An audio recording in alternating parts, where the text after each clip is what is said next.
Okay, my name is Tamah Yisrael. And my name is Dr. Yisrael. Co-op are y'all representing today? Urban Dream Co-op. A family cooperative. Beautiful. That's in New Orleans? In New Orleans, Louisiana. The history of, I've been in cooperative businesses for years. Had a few different retail cooperative businesses, construction cooperative businesses. And so we're very versed in business, but recently, a few years back, we wanted to consolidate our children into one organization, one business, and so we dreamed up a cooperative called Urban Dreams. It was really her idea. Well, basically, as a family, we've been operating and creating space for community since we met. Creating space for youth to organize our own children and community youth. So we've created where we host events, have food, music, and a different variety of entertainment and cultural services. So Urban Dream is a strategy for us to pull those talents of our children, who not only are musicians, they're chefs, and just event organizers, so that we can create a cultural center and an event services cooperative. So that's the idea behind Urban Dream Cooperative. With that. The idea, was thrown around a few years before we actually did it. So, and to be just to kind of give some context. So as a part of the work we did with the organizing, creating space, a lot of what we had to do was sell supper plates, do a lot around food services so that we can actually create, do pop-ups so that we can actually create and generate the revenue to do the cultural center spaces and organize around. To raise funds for the cultural center. Yeah. We did it the old school way of selling food and plates, and having parties, which we really more concerts because we're musicians, so we performed in various places for fundraising for our community efforts. So we took the rent party to the next level. Yeah. So currently what we're doing is we're piloting an arm of our business that's focused on the food services, and we're offering and managing the deli of the New Orleans Food Co-op. There we provide wraps, vegan, tuna wraps, turkey sandwiches, all kinds of sandwiches, and just different things that are grab and go for the deli. And with that, we plan to offer catering and different things in the near future. We've already established it, been doing it for years. Since we organized the cooperative Urban Dreams, now it's more so of it's a cooperative business as opposed to a community center that we finance and fund ourselves through whatever fundraising efforts that we did. So now it's more of a business entity, and so we have to have space to operate and all of the logistics of business. So the co-op model really resonated. I mean, as Dr. Luke shared, he has experience working in community and in cooperatives in a variety of ways. Same with me. I might have shared a story here last time about some of the cooperative works I do. But for our children, they've been an intricate part of all the work we've done over the past years around creating cultural space. We really wanted to create a legacy for them, an economic legacy, but also a legacy that's wrapped around what we already do, which is, like I said, the rent party next level, community center and community organizing, but put an economic arm on it so that they can actually, carry it into their future. So community has responded to Urban Dream in a variety of ways. As a part of the New Orleans Food Co-op, it was really important for the New Orleans Food Co-op to actually have and be in relationship with other cooperatives. So as a part of our effort as Urban Dream, I think what they've seen is us finding ways to support the whole movement for cooperatives and telling other community members how we can actually do this work. So part of what we've done is sponsored and been a part of other organizing efforts with Cooperation New Orleans. And that landscape has really gotten people to have more conversation about the ways we've been in cooperation with each other, like lifting that historic muscle of how we, had to really establish our own economies. So they're thinking about it. People are talking about it now. Right. We've created a buzz for cooperatively organizing business as well as community centers and community activism. And so we've been getting a very positive response from our efforts, and even having people looking up to us as, community leaders and stuff like that. And we're organizers, we give wisdom and knowledge that we have. And so we give it freely. But as far as leading you, we're only leading you to those food sovereignty that we have to create, to those community economics that we have to create. We really can't lead you to it.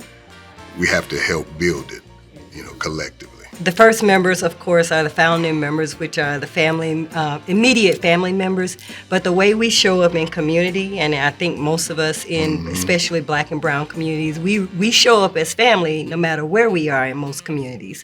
And so we're really looking to represent that model, like lift that up, because the family organizing and the family economic practice is the first practice that we often are exposed to. And so the membership base is really drawing people in from our community, people who know and act and feel and have similar experiences. So, the responsibilities of membership require us to actually show up in the same way. So that's the work that we're looking to demonstrate with our building out our membership base. You specifically said who is inspiring Urban Dream, which is pretty much us. We're inspiring Urban Dream to exist, and we inspired a whole lot of people in the community. Now, what inspired us, it goes way back to when there was a need in the community, and you're looking around and there's nobody feeling that need, and so you say, well, I can do that. And if nobody's willing to do it, then I'll do it. Yeah. And so that is the nucleus of my community activism, seeing a need and there's no one to fill that need. And I remember a short story when I was on campus. It was right when they was beginning to make Martin Luther King holiday a holiday, and I looked around campus. It was a white campus and handful of Black folks. So I said, well, this would be easy, let's not go to class to represent the holiday. And the main pushback came from the other students that were Black, because but if I fall over my work. I actually talked to the student body, the Black student body, and fielded questions. And mind you, I had no really activist experience except for in the community as a little teenager doing a few things. But so the main concern was they'll be falling behind on their work. So I went to the dean and I went to every professor on the campus and said, we want to, Martin Luther King holiday, we want to observe it. And each one of the professors and the dean assured me that they can get their work, nobody would fall behind if they took off. So they were on board for it.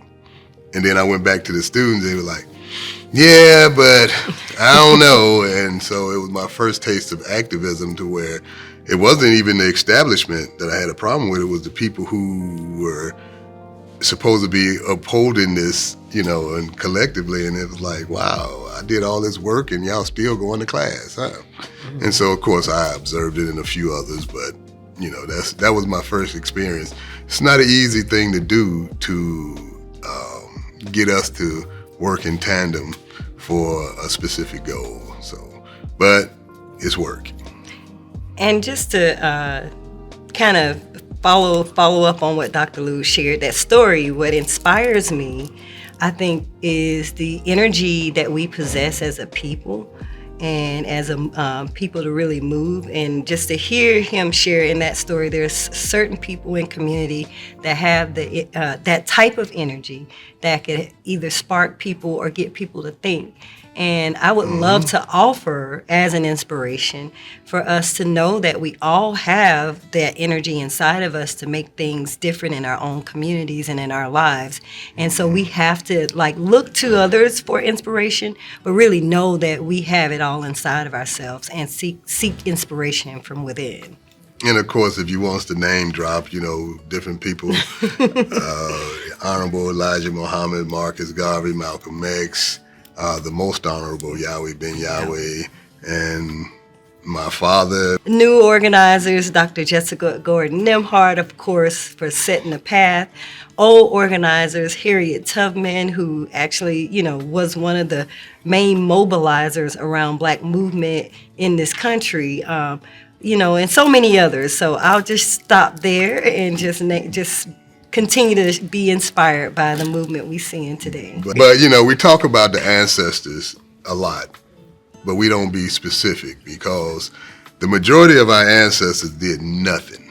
They didn't accomplish nothing. They didn't want to accomplish nothing. They was just people who was trying to live their lives. There was ones of us who stood out that really went against the grain, like Harriet Tubman, the people who actually sacrificed their lives and risked their lives so that we can move forward. Those are a small group of people. Where do we see Urban Dream 200 years in the future? Well, I like to start I see Urban Dreams 10 years in the future sovereign. And all of the implications, by definition, sovereign. We have to make that. From that point, the 200 years, when you talk about the future and when you talk about cooperative, 200 years in the future, I would like to see Urban Dream as an integral part in the unification of all of our people, and not just a pseudo, but a true unification when we have one mind, one love, one action, and of course, one creator. Everybody knows there's only one. So that's why I see us 200 years in the future, but starting 10 years. From this point, by 10 years, we'll be starting that sovereignty within that time frame. Yeah. Ooh, this is a challenging one because my mind went education, Education is key. If 200 years in the future, Urban Dream accomplishes its mission, not only will our children have ingrained in our thought process of working together is a critical piece of the puzzle. I perceive communities, our communities across the globe having a global network of each other working together to support and sustaining ourselves, and really also inventing and being creative, not fighting against oppressive, but living in a reality that's created by us, where we are harmonizing as people in collective action.